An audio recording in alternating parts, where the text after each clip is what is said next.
The rib stitch is used for this because it's super stretchy like a sock. Hello everyone, in this tutorial I'll be showing you how to make this rib stitch crocheted slipper. This is a very easy project, great for beginners who want to start creating their own slippers. It's so easy and I will show you how to do it. So we're actually going to be making it in two sides. So this is the first size.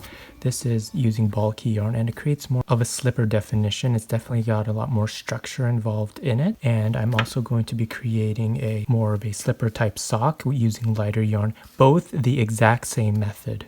Alright, so it's just different yarns and they create different products. So for this tutorial, I'm going to be showing you how to create a size 7 female's foot sized for this slipper for both. So believe it or not, both actually fit a size 7.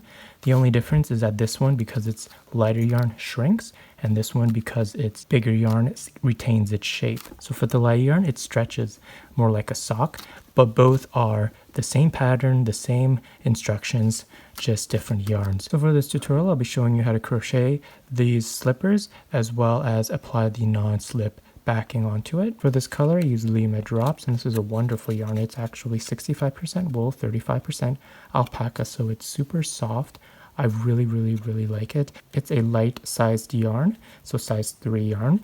Needle hook, I used a crochet hook of 3.5 millimeter crochet hook for this. The recommended is 4 millimeters. Comes in 109 yards per ball. So I ended up using 1.5 balls for one pair of size 7 slippers. For that, you will also be needing a tapestry needle to weave in your ends afterwards. For this bulky yarn, I used Bernat Soft Chunky yarn, and it's a size 6 super bulky yarn, 100% acrylic.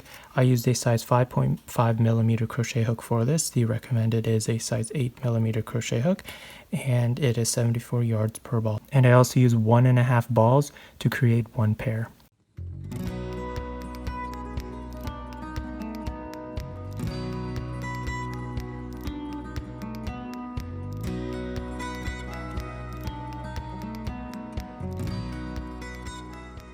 So to begin, we have my first sample of my slipper here, and I want to show you that for a size 7, that's what we're going to create it for. A woman's size 7, we're going to make it a total of 9 inches long. So that means we're going to create this slipper into two parts, 1, 2. The first part will be this part here, the second part will be the heel. So the heel part is the entire section is the part where you insert your foot, and the rest of it will be covered. So we're going to start by creating this part first. Both using this bulky yarn, I did single crochets, but you can also do it in if you have thinner yarn, half double crochet looks good for the top and single crochet for the bottom like this. Okay, and even with the smaller yarn, it does stretch more. So the bigger yarn, if you use bulky yarn like me, it doesn't stretch as much. It stretches a little bit. And if we have this other example where I used a size 4 medium weight yarn, you can see that it is smaller, but it is a lot stretchier. So that means that this front part will be approximately 5 inches long. That's the same here, 5 inches long. And then we have this part here, which will be 4 inches long. Because I'm using the bulky yarn, I'm going to be using both sections in single crochet, just because I find that the half double crochet with the bulky yarn is a bit too bulky for the top. So to thin it out, I did single crochet. But for thinner yarn, the half double crochet looks quite nice. So we're going to first start making this in the flat, and then we're going to make this in the flat, and then afterwards we're going to converge it all together. So let's begin this now. So here we are ready to begin. We're going to take our string, and then we are going to do a slip knot, insert your hook, and do chains. So we're going to do chains until we reach 7 inches stretched. So make sure that when you do your chains, you stretch it out, and it's going to meet your 7 inches. So here I have my 7 inches, and when I lay it flat, it's 7 inches. Now we are going to do one more chain. After you do your bonus 1 chain, you're going to skip the next 2 chains from the hook, 1, 2, and into the third chain from the hook, you're going to do a single crochet or a half double crochet depending on what you're doing. I'm doing a single crochet. 1, 2, 3, into here, single crochet. The next one, single crochet. Okay, so what we did is that we'd have 1 stitch, 2 stitch, and this beginning 2 stitches that we skipped acts as our first single crochet or our first half double crochet. Therefore, we count that as a stitch. So 1, 2, 3, that's what we did so far. We're just going to continue doing our stitches all the way to the end. So here we are at the end. If I count my stitches, remember the first 2 chains is our first stitch. 1, 2, 3, 4, 5, 6, 7, 8, 9, 10, 11, 12, 13, 14, 15, 16, 17. So I still have 17 stitches. So now I'm going to turn my work and begin the next row. I'm going to chain 1. This acts as our first single crochet. If you're doing a half double crochet, you chain 2. And then because the single crochet comes out of this first stitch here, we're going to skip that stitch, and into the second stitch we're going to do a single crochet or your half double crochet. And you're going to do it into your back loop. So each stitch has 2 loops, the front and the back. The one that's furthest away from you is your back loop. You're going to do your stitch into there. Like that. And the next one, like that. And you're going to keep doing this all the way to the very end. So here I am at the end, making sure I do my last stitch into this beginning chain of the previous row, my last stitch into there, and then I'm going to turn my work and begin the next row. Remember to chain, skip the first stitch, and into the second stitch into the back loop. That's where you start your stitches all the way to the end. And just make sure once you get to the second end as well, you do your last stitch, whether it's a single crochet or double crochet, into this beginning chain of the previous row, and that's going to be your last stitch of the row. Turn your work and begin the next row. So that's how we're going to do the rib stitch for this piece. So you're going to continue doing your rib stitch into the back loops of each stitches all the way until you reach a total, when you stretch it out, 8 inches. So from here to here, 8 inches stretched. I will meet you after that. So here we are, I finished my piece, and as you can see, it measures the 8 inches. For a smaller yarn, you can see that it shrinks, and if you're using a smaller yarn, if you stretch it out, 8 inches, and that's what we want. So whether it's a big yarn or a small yarn, that's how we measure it. Okay, so once again, just a reminder, the big yarns have less tendency to stretch, so that's why I just laid it flat like this, but a smaller yarn definitely has more stretching ability. Once you're done your piece, you're going to cut it, so we're going to measure here, and measure here, and then from this point here, we're going to cut this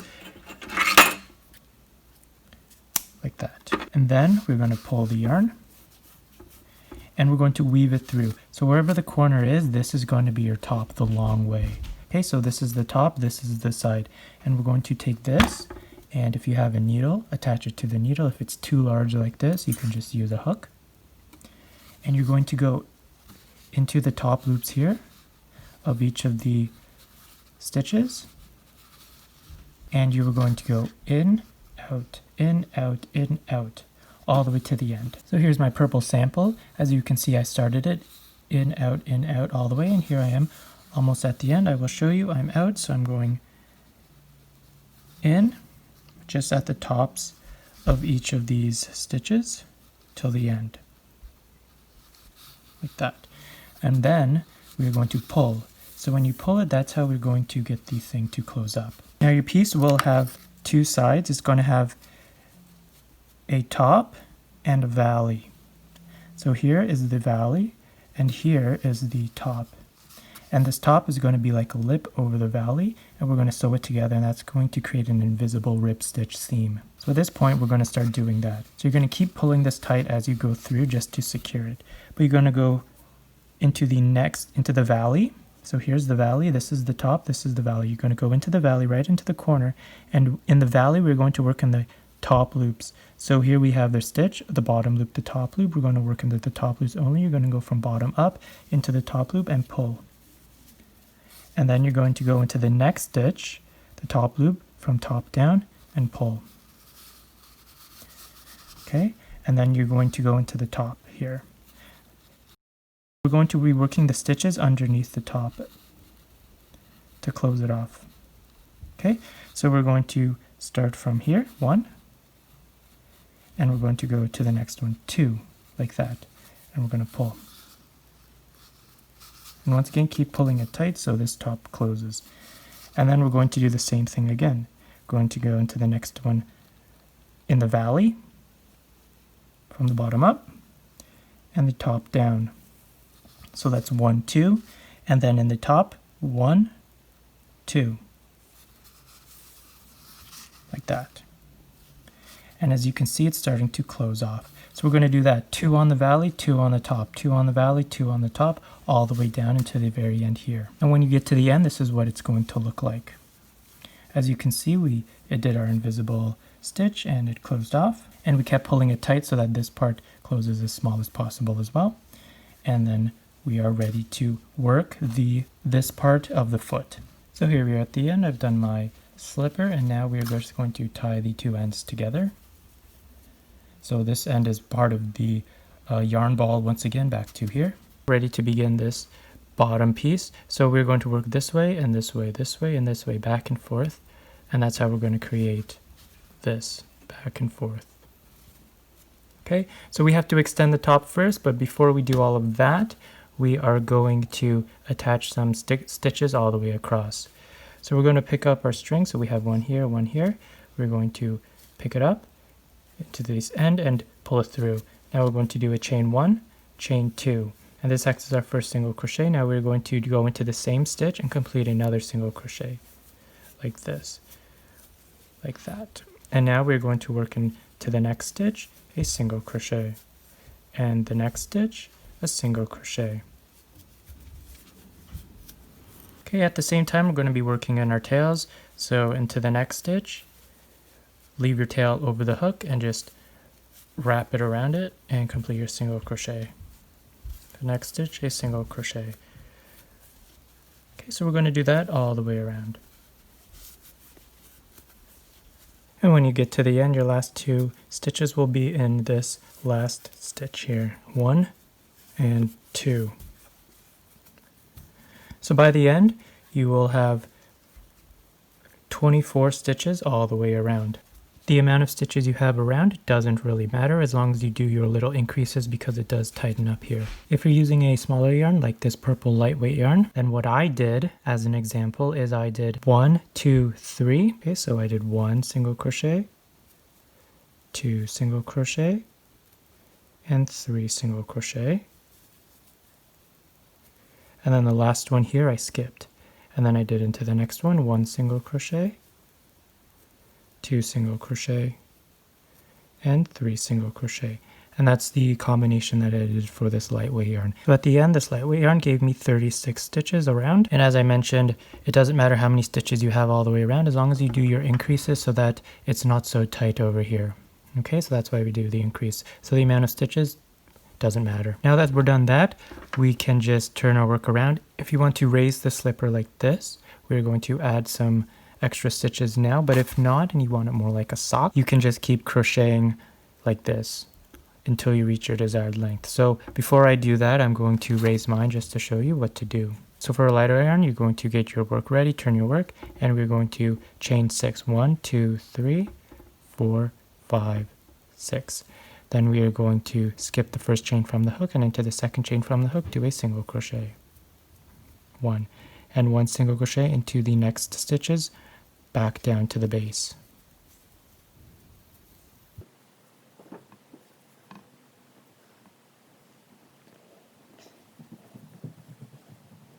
When you get to the base, you're going to work into the back loops.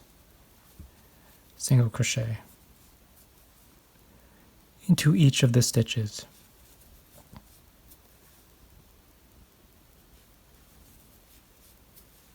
All the way to the end. When you get to the end, you're going to turn your work and begin the next row. So we're going to chain 6. 1, 2, 3, 4, 5, 6. Then we're going to skip the first chain and into the second chain, do our single crochet. All the way to the end of the base. Next single crochet. Next single crochet. Next single crochet. And last single crochet. And now we're at our base. We're going to do the rib stitch, so we work into the back loops of each of the rows, the back loop.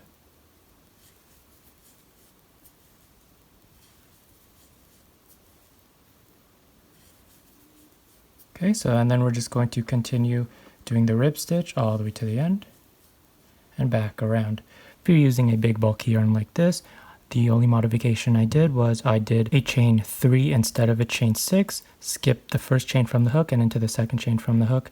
I did my single crochet back to the base and then I just worked around till the end into the back loop once again, all the way to the end, and in the end here I did chain 3 again, skip the first chain from the hook into the second chain from the hook, do your single crochet back to the base, and then I just worked my rib stitch. Now you want to keep making this single crochet rib stitch until your entire slipper measures 12 inches stretched.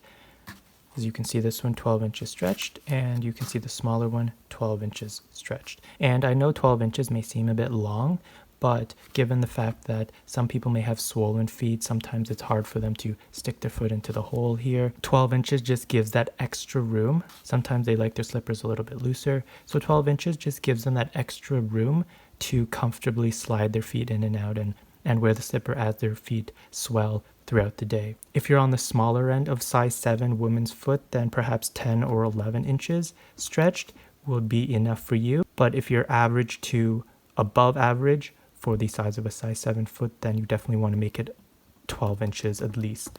Okay, and this is what it looks like opened. So now we're just going to close it up. So to close it up, we're going to take our stitch, we're going to insert our hook into here and just do a slip stitch. And we're going to do slip stitches into each of the stitches all the way to the end. So into one, into the other, slip stitch. Okay, just like this, one into the other, slip stitch. So I'm going to do that.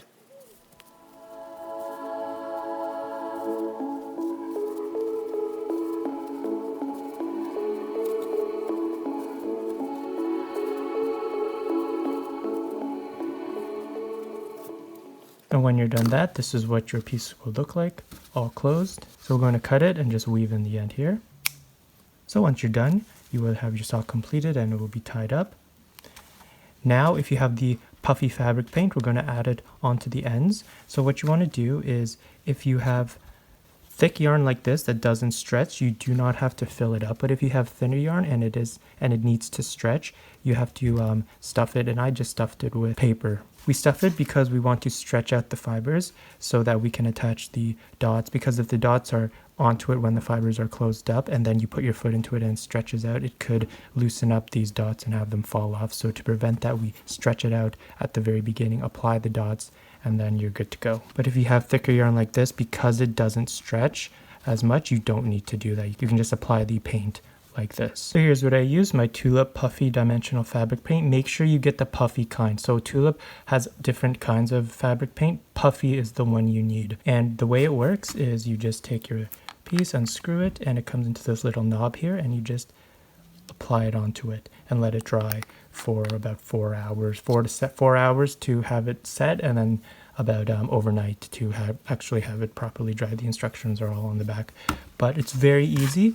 You want to apply the dots all the way up to the toe here, and then you want to go all the way to the end, and you want to apply it. If it's stretchy, you want to apply it beyond this point here, around here, because usually when they wear it, the heel will enter around there, and that this part will still be on the floor. So you want to make sure that you go a little bit beyond to cover that area. If you're using bulky yarn and it doesn't need to stretch, then you can just go all the way up to this point here. And the way I applied the dots was I applied them onto this top ridging. So we have the valley and the top, for our rib stitch. You want to apply it onto the tops, because the top part is the part that is going to stretch the least when you apply the sock on.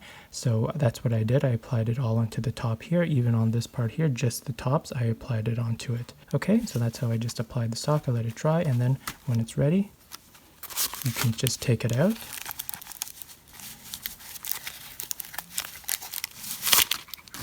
And then there's your slipper. As you can see, it's still stretchy with the fabric paint, and it's quite sturdy as well. Okay, so that's how you're going to get your non-stick part of the slipper. All right, so here we are at the end. I've made 2 of them, and I've attached my dots, and this is what it looks like. And with the lighter yarn, once again, this is what this looks like too with the dots. So I hope you enjoyed this tutorial. Thank you for watching. Please check out my other videos on my channel and subscribe for more tutorials. Bye.